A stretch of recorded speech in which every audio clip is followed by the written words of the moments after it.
आप सबका अमरीन पाठशाला में स्वागत है। आपके अपनी हिंदी टीचर आज एक कविता पढ़ाने जा रही है जो unit 5 UGC net JRF set परीक्षाओं के लिए महत्वपूर्ण है, जिस कविता का नाम है हरी घास पर क्षण भर। ये अज्ञे जी की लिखी हुई कविता है। इस कविता में बताया गया है कवि ने शहरी जीवन में इस मानव जीवन को हरी घास पर क्षण भर आने के लिए निमंत्रण दे रहे हैं, प्रकृति के आंगन में क्षण भर बिताने के लिए प्रेरित कर रहे हैं। यह हरी घास आधुनिक मानव की दबी कुचली भावनाओं का प्रतीक है। कवि सहजता की कामना कर रहा है जो स्नेह द्वारा दो मनुष्यों के बीच सामाजिक दूरियां कम करता है, क्योंकि हरी घास हमेशा सहज और झुकी हुई रहती है। हरी घास कवि का निजी प्रतीक है। यहाँ हरी घास आधुनिक मानव की दबी छिपी भावना का प्रतीक है। मुक्ति और सहज क्षण बिता पाने की भावना आधुनिक मानव में व्यस्त जीवन में उभरी रहती है। यह हरी घास की तरह सदा हरी भरी ताज़ी रहती है, लेकिन इस निमंत्रण को स्वीकारने योग्य क्षण शहरी मनुष्य के जीवन में बहुत कम आता है। तो चलिए देखते हैं, इस कविता की तरफ हम चल रहे हैं और बढ़ते हैं, कविता को पढ़ते हैं। यहाँ लिखा है, आओ बैठे इसी ढाल की हरी घास पर, माली चौकीदारों का यह समय नहीं, और घास तो अधुना तन मानव मन की भावना की तरह सदा बिछी है। हरी नियति कोई आकर रौंदे, आओ बैठे तनिक और सटकर कि हमारे बीच स्नेह भर का व्यवधान रहे, बस नहीं दरारे सभ्य शिष्ट जीवन की। तो आप देख सकते हैं, नहीं दरारे सभ्य शिष्ट जीवन की। यहाँ तक कि हम व्याख्या करके बताने की कोशिश कर रहे हैं आपको। कवि ने यहाँ पर बताया है कि क्षण भर के लिए आपसे भेदभाव मिटाकर पास बैठने की बात कर रहा है। यहाँ पर आधुनिकता के कारण आज लोगों के पास आपस में मिलकर बातें करने का समय ही नहीं है। कवि कहने की अपनी राग और देश को मिटाकर पल भर के लिए बैठकर अपने संदेश बांटे, और क्योंकि सभ्यता और शिष्टता भरे जीवन में लोगों के पास समय नहीं है, माली चौकीदारों का वह समय नहीं है, अर्थात कोई भारी बाधा नहीं है या कहीं हमारी भावनाओं पर रोक लगाने वाला कोई बाहरी तत्व नहीं है। अतः जब कोई बाधा नहीं होगी तो हम मुक्त रहेंगे।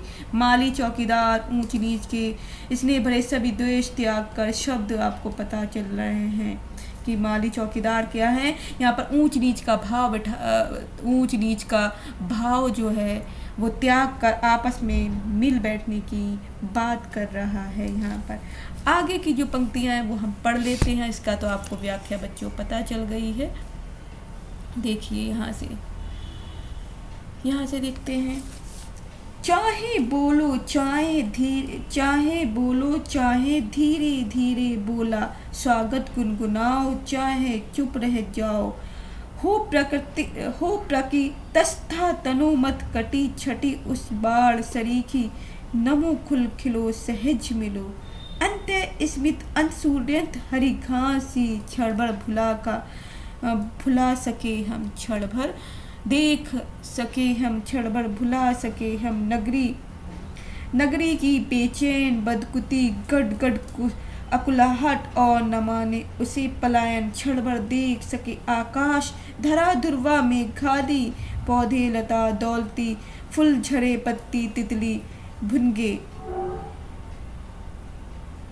और न सहसा। यहाँ पर देखें, और न सहसा चोर कहे उठे मन में, प्रकृतिवाद है स्खलन क्योंकि युग जनवादी है। व्याख्या में कवि बताना चाह रहा है, यहाँ पर बताने की कोशिश कर रहा है, अज्ञे को पहाड़ भी उतना ही प्रिय है जितना सागर, शांत सागर तल उन्हें विशेष नहीं मोहता, चट्टानों पर शहरों का प्रतिघात ही उन्हें मुग्ध करता है। उन्हें एक जगह लिखा है कि वे हिमालय के पास भी रहना चाहते, मगर सागर के गर्जन से दूर भी नहीं रहना चाहते। जिस प्रकार हरी घास खुलकर जीती है, उसी प्रकार अपने जीवन को खुलकर जिए। पैरों को के तले रौंदे जाने पर भी खुश होकर जीने का प्रयास करें। जिस प्रकार प्रकृति निस्वार्थ भाव से जीती है, मनुष्य को भी प्रकृति से यह सीख लेना चाहिए। हमारे मन में जो आधुनिकता का घोर जोर बैठा है, उसे बाहर निकाल कर संत की भांति जीवन व्यतीत करें, क्योंकि युग जो है जनवादी है। अब क्षण भर हम यहाँ से याद कर ले, यहाँ से हम पढ़ लेते, तीसरा पैरा यहाँ से स्टार्ट हो रहा है। क्षण भर हम ना रह कर भी सुने गूंजे भीतर के, सुने सन्नाटे में किसी दूर सागर की लोल लहर की, जिसकी छाती को हम दोनों छोटी सी सेरंद हैं जैसी सीधी सादी सदा सुना करती है। क्षण भर लय हो मैं भी तुम भी, और न सिमटे सोच कि हमने अपने से भी बड़ा किसी भी अपर को क्यों माना, अपने से भी बड़ा किसी को ऊपर जो है क्यों माना। तो आप यहाँ तक देख सकते हैं, अपर क्यों माना, यहाँ तक हमने कर लिया है। ठीक है, यहाँ तक हमारा अभी हो गया। इसका पैरा पढ़ लेते हैं। कवि कहना चाहते कि हम क्षण भर के लिए अपने को भूल जाते हैं, चंचल सागर की तरह शून्य सन्नाटे में जिंदगी जीते हैं।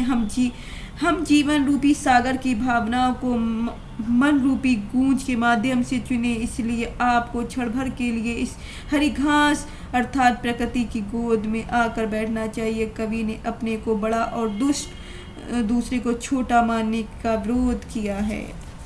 अब इसी तरह से अगला पढ़ना है क्षण भर अनायास से। हम पढ़ लें, यहाँ से देखिए अगला पैरा है हमारा, तो देख लीजिए। क्षण भर अनायास हम याद करें, तिरती नाव नदी में धूल भरे पथ पर आषाढ़ की भवक झोल में साथ तैरना, हंसी अकारण खड़े महावट की छाया में, वदन घाम में लाल स्वेद से जमी अलग उलट चीड़ों का वंशा सा दुलकी चलते दो घोड़े, गोली हवा नदी की, फूले नथुने भर्राई सीटी स्टीमर की, खंडहर ग्रथित उंगलियां, बांसे का मधु डाकिए के पैरों की चाप, अध जानी बबूल की धूल मिली सी गंध, झरा रेशम शीरीष का कविता के पद, मस्जिद के गुंबद के पीछे सूर्य डूबता धीरे धीरे, झरने की चमकीले पत्थर, मोर मोरनी घुंघरू, संथाली झुमरू का लंबा कसक भरा आलाप, रेल का आहा की तरह धीरे धीरे खींचना, लहरें आंधी पानी,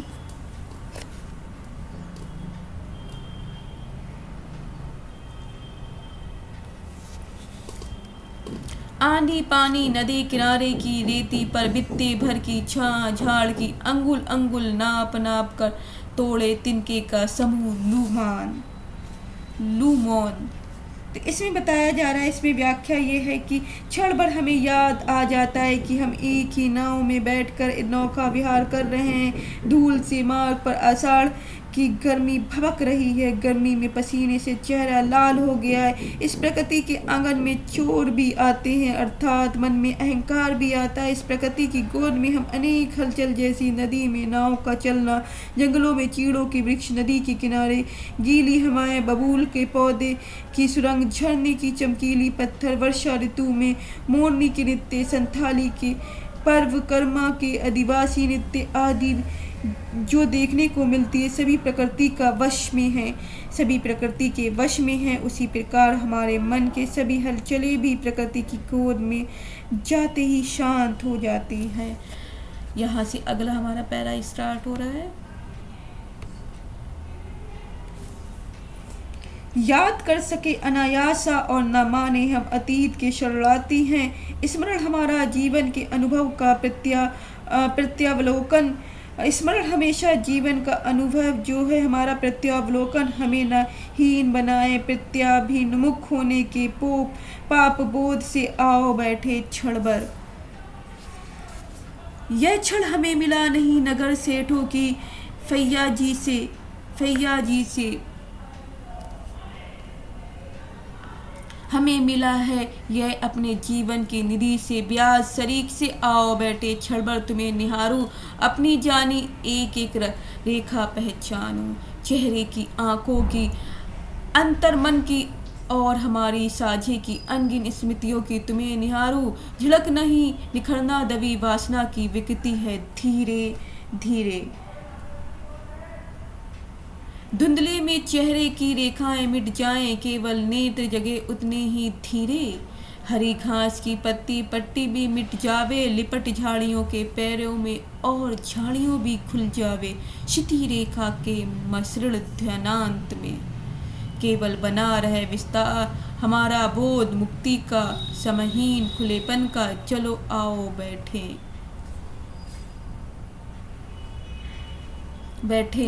अब तक हम थे बंधु सैर के आए, देखिए क्या कभी घास पर लोट पोट होते, सत भैये शोर मचाते और रहे बैठे। लोग कहेंगे धुंधले में दुबके प्रेमी बैठे हैं। यह हम हो भी तो यह हरी घास ही जाने, जिसके खुले निमंत्रण के बल जग ने सदा उसे रौंदा है। और हम नहीं बोली, नहीं सुने हम वह नगरी की नागरिकों से, जिनकी भाषा अतिशय चिकनाई है साबुन की, किंतु नहीं है करुणा। उठो चलो प्रिया, उठो चलो प्रिया।